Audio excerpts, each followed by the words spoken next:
é dever votar em mulher agora. E eu acho dever votar em mulher negra e homem negro. Eu acho que chegou uma hora da gente abrir espaço tanto quanto possível para que se ocupem cadeiras no Congresso, na Câmara, municipais, estaduais e federais, cada vez com mais mulheres e pessoas negras. Por quê? Basicamente só tem homem branco. Então, eles estão sempre defendendo os mesmos direitos deles, que são direitos de privilégio. Na verdade, são direitos ou privilégios, né?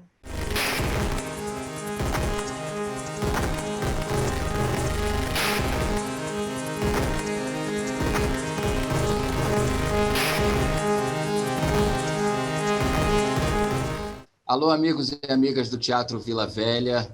Estamos aqui no Cabaré dos Novos do Teatro. O prédio do teatro permanece fechado durante a pandemia, obedecendo a todas as recomendações das organizações de saúde, mas o teatro continua ativo. A Companhia Teatro dos Novos continua postando conteúdos no Vila Virtual, nosso canal do YouTube. Movimentos sociais, grupos identitários e partidos de oposição têm se mobilizado para fazer uma resistência a todas as violências que têm sido cometidas contra a população, contra os nossos direitos.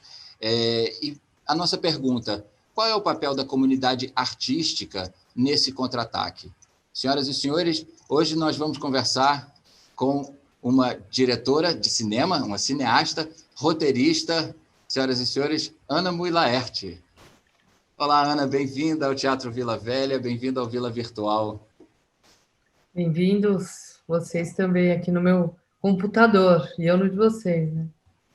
Diante de tudo que vem acontecendo, qual é o nosso papel? Como é que a gente pode se organizar? Que ações a gente pode pensar, para além, inclusive, das nossas obras, para reagir a tudo que vem acontecendo, a retirada de direitos, as violências?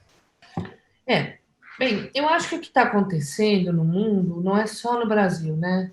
Ontem eu falei com um amigo americano, ele estava de cama, sabe? E eu falei, pô, mas está se encaminhando para o Biden ganhar? Ele falou, cara, sim, mas tem 70 milhões de americanos votando num projeto branco, vicioso, e de novo nisso e tal, né? Então, eu não acho que é uma tendência só no Brasil, sabe? Eu acho que. Eu estava lendo ontem um físico que fala assim: o universo é composto de histórias, né? Ou Platão fala isso, né? Manda na sociedade quem tem o poder das histórias, das narrativas. Eu acho que a gente está vivendo um momento de guerra de narrativas, principalmente. Acho que aí tá, né? E a gente está vendo lideranças, até presidentes da República, mentindo, né? Falando inverdades com a maior cara de pau. O Trump chega a falar, parece 15, 16 mentiras numa única entrevista, né? Então, eu acho que é isso, talvez, o que nós estejamos com o maior choque, porque parece que a verdade está sendo, né? A Terra virou plana, e o coronavírus é uma gripezinha, e em abril já não vai mais ter nada, esse tipo de mentira, e a gente vê, né, de uma certa maneira, eu acho que até hoje na sociedade houve algum tipo de respeitabilidade a um presidente eleito, e de repente essa respeitabilidade acabou. Então, existe um mal-estar, né, não só no Brasil, eu acho, mas muito no Brasil. Então, eu não sei, a minha impressão é que a gente chegou aqui de 15 anos para cá, eu acho que a internet permitiu uma democratização, tanto da informação quanto da capacidade de ter voz, como nunca na história do homem, né? Informação é poder, voz é poder, e de repente isso, cada um que queira ir no seu canal no YouTube, igual a todos os outros, se ele tiver conteúdo, ele começa a ter seguidores e tal.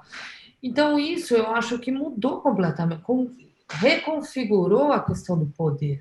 Não do poder institucional ainda, que continua mais ou menos nas mãos dos mesmos, mas do poder mesmo entre as pessoas, do dinheiro. Aí, quando, por exemplo, agora mesmo na pandemia, quanta gente não está sustentando através de canais no Instagram, através de redes sociais? Mas eu acho que nesses últimos 15 anos, quando essa democratização da informação e da voz chegou na mulher, nos negros, nos trans, principalmente, porque e nos índios, inclusive no Brasil, as vozes começaram a valer mais, né? Começaram a se colocar e a questionar essas estruturas de poder que patriarcais, brancas, que são milenares, né? Que vem pelo menos vem se desenhando desde a Idade Média. Né? Então, eu acho que é natural que haja uma reação a isso. Né? Quem está inventando mentira e falando, criando narrativas falsas ou muitas vezes canalhas, nem falsas, mais que falsas, na verdade eu acho que é uma reação global ao fato de que está havendo uma democratização da própria existência, entende? Porque até ontem só existiam aqueles, e o resto que se conversa onde desce. E agora não. Está havendo. A mulher está exigindo mais respeito, a negritude, as mulheres trans. Então, isso no mundo todo. Né? Então, eu acho que o que está acontecendo é uma reação. O que eu acho que nós podemos fazer como cidadãos, bem, eu acho que é dever votar em mulher agora.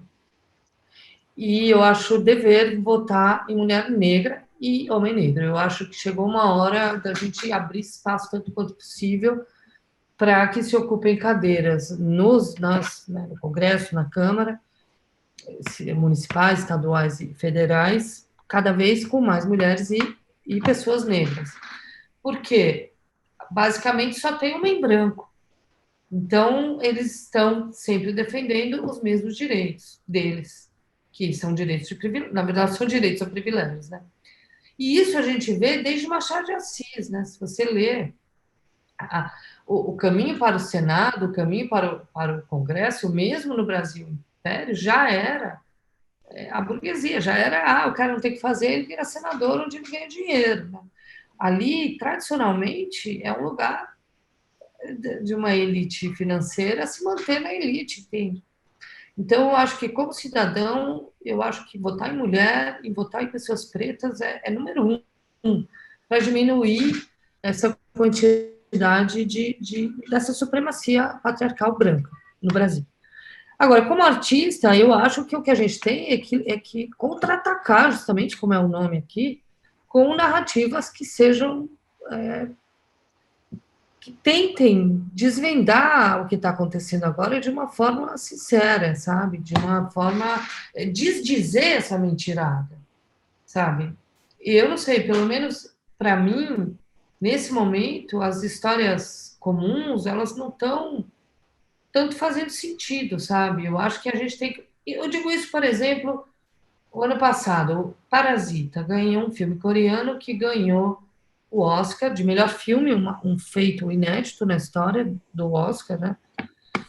E que um filme coreano que não falado em inglês ganhou o melhor filme, além de melhor roteiro, etc. Isso é um marco na história da cultura americana, de Hollywood, de tudo mais. Isso aconteceu porque a partir de 2016, ou melhor, a partir de 2015, com uma inflamação do movimento feminista, muito partindo de Hollywood, das atrizes de Hollywood, e também do todo o processo do Harvey Weinstein, do movimento Me Too, falando de assédio.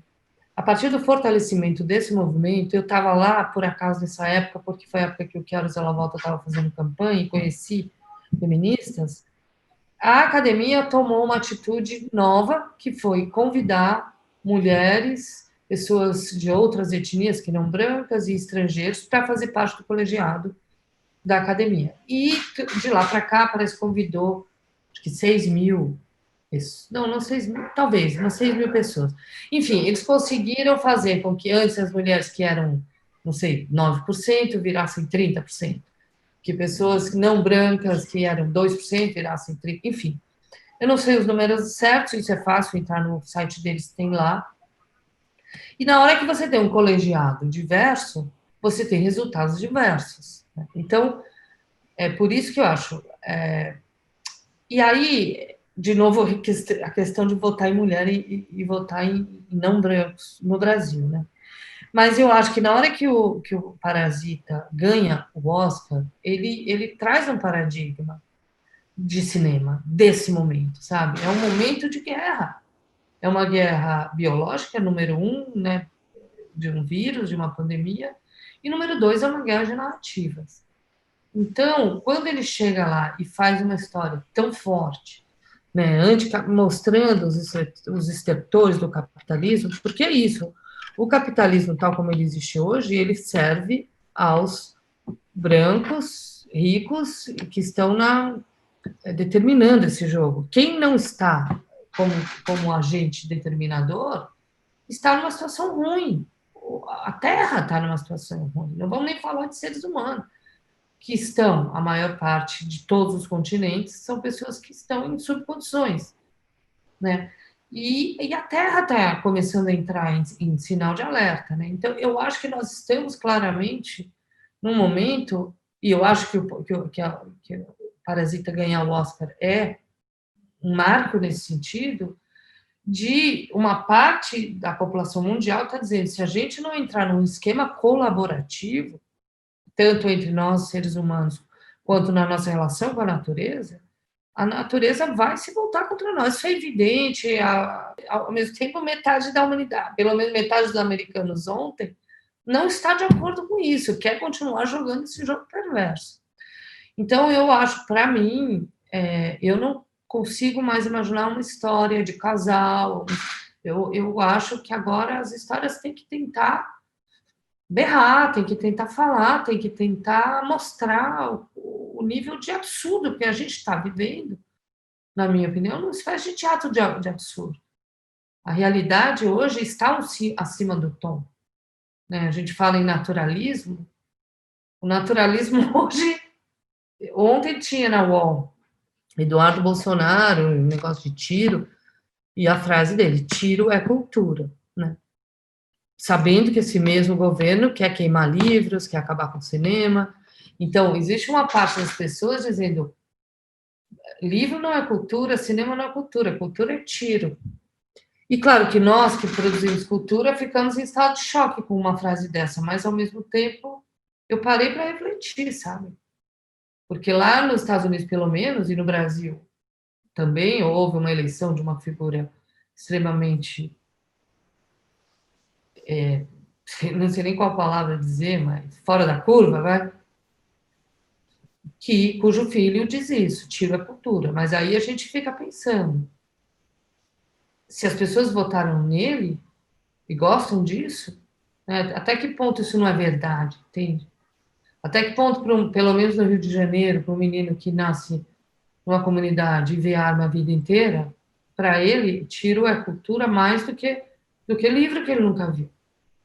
Então, assim, eu acho que nós, seres humanos, brasileiros e mundial, chegar numa hora de avaliar, sabe? Não adianta ter esses poucos privilegiados que têm acesso à cultura, que nós chamamos de cultura, livro, filme, conhecimento, e uma grande parte não ter acesso. E aí chega uma hora que essa grande parte começa a dizer coisas que a gente não acha tão bonito, mas são verdadeiras também. Eu acho que a gente, como artistas, também tem que tentar entender o que está acontecendo, né? Eu tenho uma amiga psicanalista que diz isso.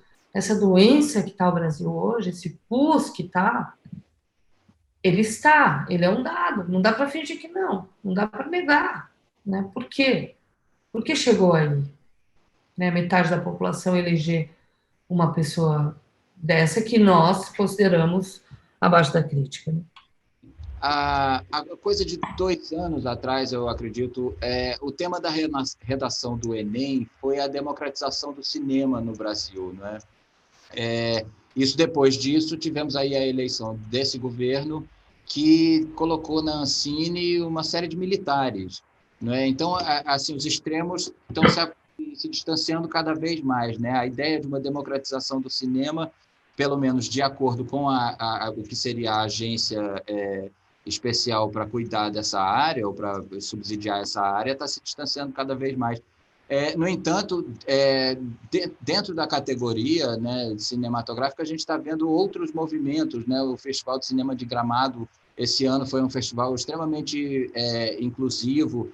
A presidente do júri foi a Sabrina Fidalgo, uma mulher negra, como presidente do júri, né? Como é que está a categoria cinematográfica? Existe uma articulação da categoria para discutir políticas, e não só políticas culturais? Existe um movimento articulado entre cineastas e profissionais de cinema no Brasil? Olha, acho que não, existem grupos, assim, WhatsApp, a Paz e tal, que, assim, existe uma preocupação grande com a defesa da Cinemateca, mas, assim, de grande, você fala da Sabrina Fidalgo, eu acho que já vinha vindo um movimento que foi agravado a partir do episódio do George Floyd, de inclusão de autoras e autores negros em todas, praticamente, enfim, em todas as salas de roteiro, que é a nova forma de trabalhar. Esse é um momento que, enfim, a Netflix, a Amazon trouxe um sistema de trabalho que não tem mais tanto a ideia de autor e mais a ideia de grupos, né, salas de roteiro, e tem sido um quesito quase fundamental ter pessoas negras, e principalmente se a história for a partir de personagens negros. Não se faz mais, até a gente viu agora, não se faz mais uma sala de roteiro para falar de um personagem negro sem que os roteiristas sejam negros, ou pelo menos uma parte deles. Isso mudou. Mas a gente vê, por exemplo, que acabou de acontecer, foi noticiado, acho que há 10 dias, uma semana, que esse processo do Marielle, de uma série sobre a Marielle, da Globoplay, que é um projeto da Antônia Pellegrini, que é uma mulher branca, e que chamou o Padilha, que é um homem branco, que apoiador do golpe, por exemplo, da Dilma, e hoje chamado para dirigir. E aí houve toda uma revolta, especialmente da comunidade negra, e aí eles colocaram roteiristas negros, acho que 3 ou 4, acho que tinha mulheres e homens, não sei, para fazer roteiros. E aí eu não sei o que aconteceu, não tenho dados, mas o que eu vi na UOL, eles não se deram bem e pediram demissão em massa. Quer dizer, alguma coisa. Não basta colocar as pessoas negras, mas tem que ouvir também, né? Eu posso imaginar o que possa ter acontecido, né? Porque para um diretor branco, algum tipo de cena violenta é ok, e para o roteirista negro, talvez não, talvez ele queira mudar, não queira colocar de novo de uma tal forma, e aí o roteirista branco vai falar, mas é melhor assim, e aí pode dar um impasse, entendeu? Um está trabalhando pela história e o outro está trabalhando pelo personagem. Então, é um embate que está começando, isso eu vejo, e que deverá, enfim, durar um tempo até que isso seja totalmente assimilado e normalizado, né, dentro do mercado. Mas isso eu vejo. Agora, sobre política exatamente, não vejo. Sobre como se virar, não, isso eu não vejo. O que eu vejo é a molecada fazendo TikTok, e que é uma coisa bem fútil, assim, né?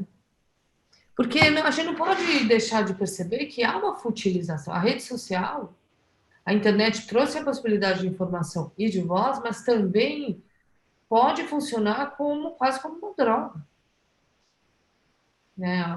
Os moleques estão muito fazendo isso. Eles existem enquanto pessoas na rede social, onde eles arrumam, ajeitam, agitam, editam, e não estão nem querendo saber do que está acontecendo fora. Há também uma alienação muito grande. Então, nós, artistas, talvez sejamos a classe mais preocupada, porque nos jovens, por exemplo, eu não vejo isso. Brancos, né? Eu acho que os movimentos negros são diferentes, são mais conscientes. Você acha que das novas gerações de artistas existe essa consciência em relação às gerações anteriores? A gente tem no Brasil as gerações de 60, 70, 80, gente muito politizada, né? Artistas muito inquietos que produziram obras importantes. Você acha que essas novas gerações têm um engajamento ou se tem é de alguma maneira diferente? Então, eu acho que o que está acontecendo agora, a partir da eleição desse presidente, é algo novo. Eu acho que não dá muito para saber, sabe? Porque eu acho que o que vinha sendo, com a Ancine e com a diversidade de regiões e de tipos de diretores, a gente estava fazendo um cinema múltiplo, onde tinham até filmes políticos e filmes não políticos, enfim, eu acho que o grosso não era político. A partir de agora, inclusive da suspensão da verba, eu, eu apostaria, eu arriscaria que deverá haver mais cinema político. Mas eu não sei que filme, que cinema é esse, porque ele ainda não aconteceu, né? E ele também vai ser com menos dinheiro, talvez filmado com celular, ou vai ser de streaming, entendeu? Eu não sei. Eu tendo a acreditar que a ficção deve acompanhar essa subida de tom da realidade. Agora, esses filmes ainda não apareceram, ainda não vi. O cinema brasileiro, seria errado eu dizer que o cinema brasileiro, tradicionalmente, principalmente o cinema de autor, é um cinema mais de esquerda, mais à esquerda? Acho que sim, no Brasil, sim. Sim, e ainda é? Olha, eu precisaria entender quem são esses autores, né? Porque é tal coisa. O que eu chamo de autor, o outro não chama, né? Para mim, cinema é cultura, para o outro, tiro é cultura. Sim. As pessoas que eu considero os grandes autores do cinema brasileiro contemporâneo, sim, são de esquerda. Agora, pode ter outras pessoas que estariam vendo outros autores, né? Kleber Mendonça, o Cláudio Assis, o Canim, enfim, são de esquerda. Você tem muita dimensão de como é que chega por exemplo, Que Horas Ela Volta, né? Você teve um retorno muito grande de crítica e de público. Como é que você sente que chegou o filme? Foi um sucesso muito grande, né? E estourou popularmente. Você teve um retorno? Como é que você avalia que tenha sido o retorno do filme? Olha, eu acho que o retorno desse filme foi algo fantástico, extremamente além do esperado e extremamente bem afortunado e ele gerou um nível de debate nacional tão grande que eu também nunca tinha visto, inédito, assim. Agora, entender os motivos pelo qual aconteceu, acho que o filme, ele, hoje a gente pode ver, na época não, ele chegou aos 45 minutos do segundo tempo, de um tempo que logo depois acabou, né? Ele foi lançado em agosto de 2015, logo depois começou o golpe que se concretizou em 2016, né? Então, enquanto a gente filmava, parecia que a gente estava fazendo um filme sobre um novo tempo, né? E de repente esse novo tempo fechou o tempo então agora nesse um ano que o filme aconteceu no coração, no olho das pessoas até o golpe e até hoje esse filme ele existe, ele continua passando, ele teve uma importância muito grande porque as pessoas se viam. O filme ele tira debaixo do tapete um monte de procedimentos culturais que são tão normais no Brasil que eles se tornaram invisíveis, né? Então, as pessoas viviam situações similares ao que estavam ali, sem se dar conta de que aquilo era uma humilhação, de que aquilo era um separatismo, né? Então, eu soube, porque na época eu recebia muita mensagem pelo Facebook, principalmente, de muitas empregadas domésticas e também filhas de empregadas domésticas.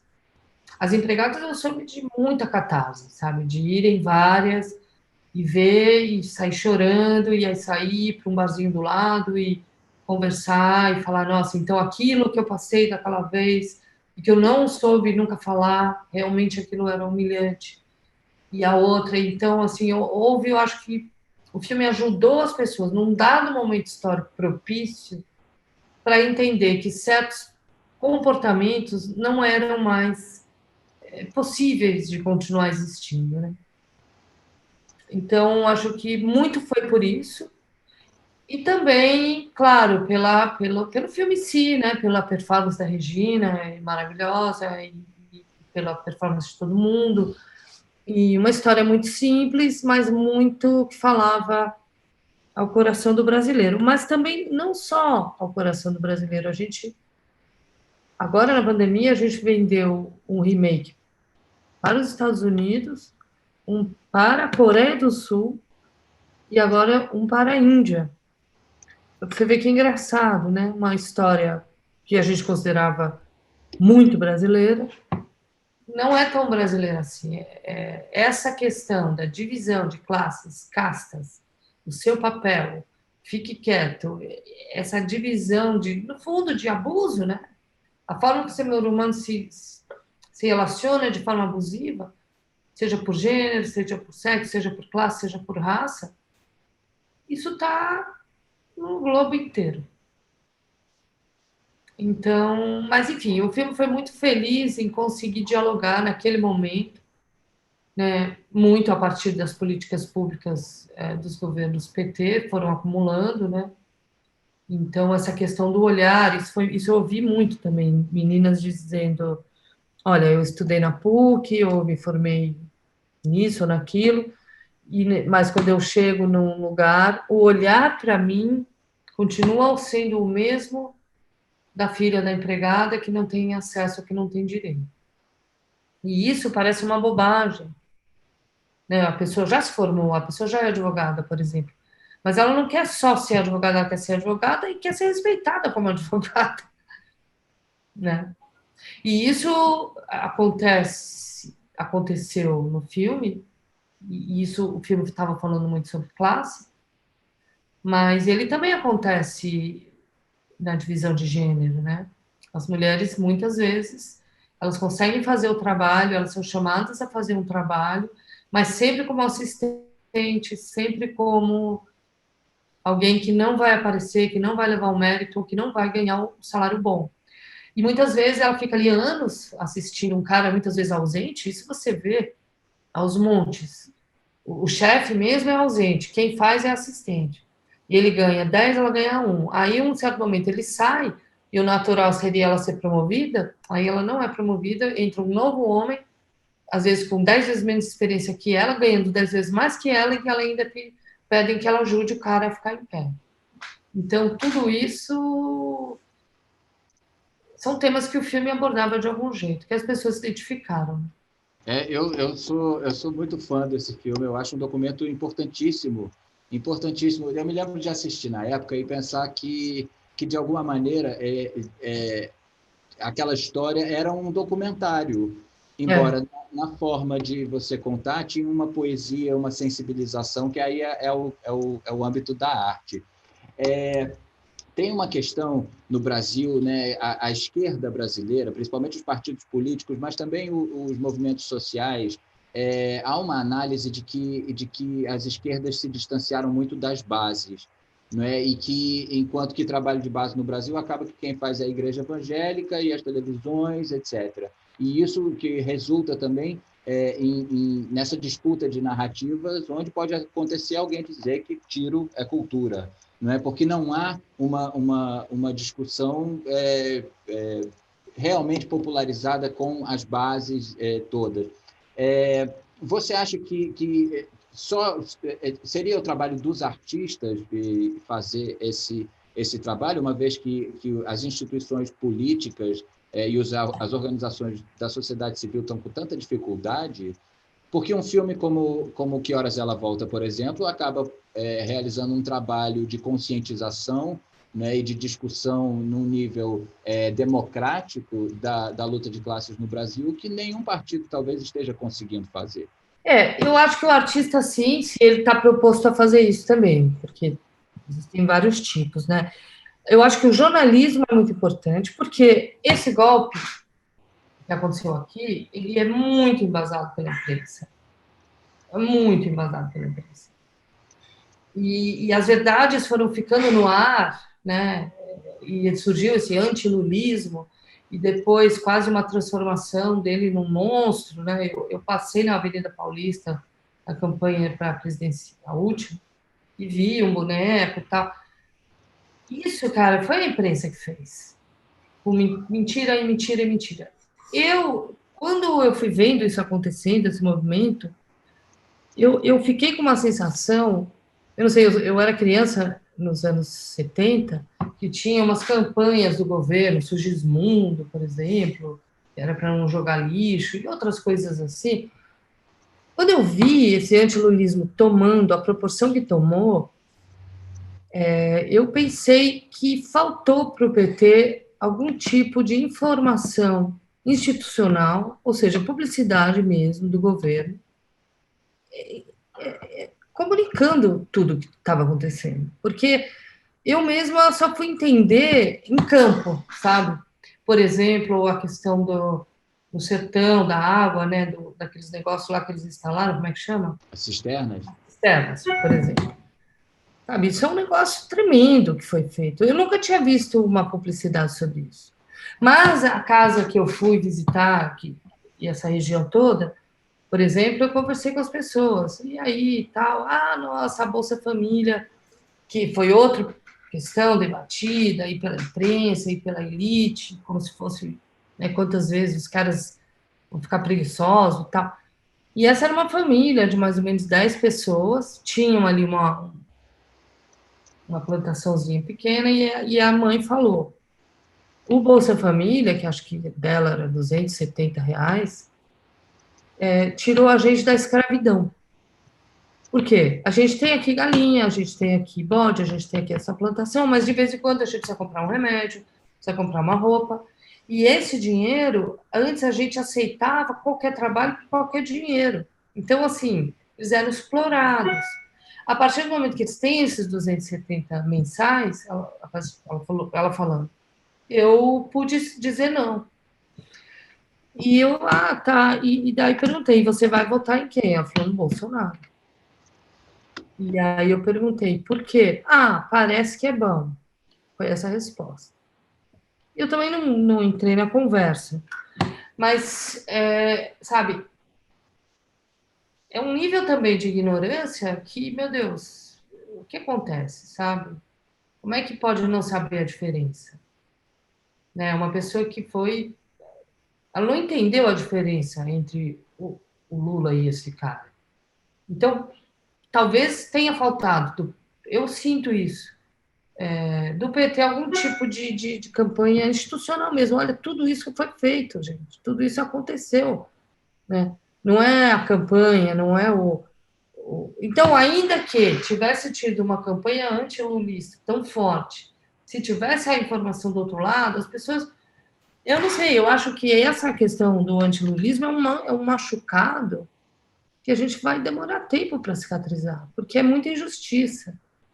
Quando um país consegue um tipo de política pública inclusiva e que beneficia o povo de uma forma tão grande e, simultâneo, comete erros, há casos de corrupção, etc., inclusive eles próprios que colocaram equipamento e que autorizaram a polícia de ir atrás desses casos de anticorrupção, enfim, o próprio PT ajudou nesse sentido, como nunca antes tinha tido,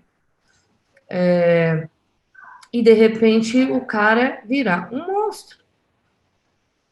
E toda a campanha desse presidente eleito foi em cima deste antilulismo. Esse antilulismo foi gerado na imprensa. Então, eu acho que nesse sentido o artista não tem tanto poder. Porque a gente não está aí todo dia, sabe? Como a imprensa está. A imprensa brasileira ligada às elites, tradicionalmente, a gente sabe disso, precisa começar a repensar o seu papel e a sua audácia em apoiar coisas que vão dar em coisa muito ruim, como já foi com o Collor. E agora de novo, sabe? Agora talvez a turma esteja arrependida, empate ou não. Mas, sabe, esse direito de pegar meios de comunicação de massa e transformar um político com qualidades e defeitos num monstro, isso faz mal para o Brasil. E agora estamos aí, vendo o resultado, esse curso, né, que tá todo mundo afundado numa lama que tem muito a ver com isso, sabe? Não precisava tirar a Dilma do jeito que foi, deixasse terminar, mesmo que não gostasse, mesmo que, né? Como diz ela, vocês estão querendo me tirar porque não gostam do conjunto da obra. Mesmo que não gostassem do conjunto da obra, se tivesse tido uma eleição normal, este presidente seria um candidato nanico.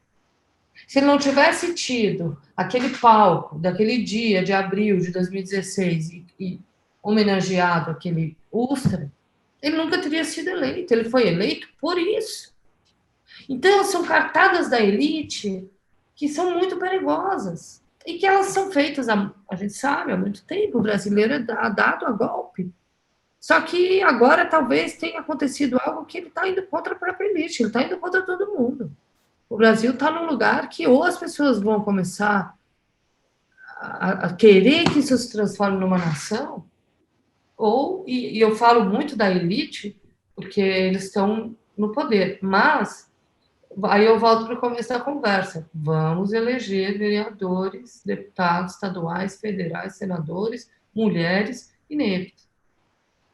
Porque existe um fato: o branco de elite, homem, hétero, ele vem há tanto tempo no poder que ele já nem sabe mais agir de uma outra forma. As novas narrativas, as novas morais, sabe? As novas noção de caráter tem que vir dos negros e tem que vir das mulheres. Porque são esses os atores sociais que não estão impregnados desse pensamento mercantilista, patriarcal, perverso, que está instaurado no Brasil desde o início. Né? Ah, a gente tem índio, mata, quer a terra, mata, tira, taca fogo, mata a onça, mata o índio, mata a mulher. Gente, esse homem foi eleito porque ele homenageou o homem que batia fisicamente na Dilma. Olha o poder, assim, a imagem, o símbolo que é isso. É o feminicídio, o ódio à mulher. Então, desde sempre são essas pessoas que estão e geraram esse país com essa moral tão maleável quanto a gente sabe que é. Então, eu acho que a médio prazo são os negros e as negras e as mulheres que vão reconstruir esse tecido moral, porque chegou agora, furou, e os brancos homens não vão mais saber, eles nasceram nisso, eles são isso, eles representam isso.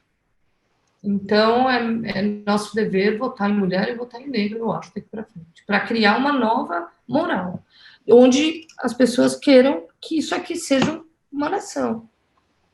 Porque um país continental onde ele não se opera se autoprotegendo. Ele só opera para privilégio. Então, oh meu Deus, não tem como isso estabilizar, né? Com essa moral.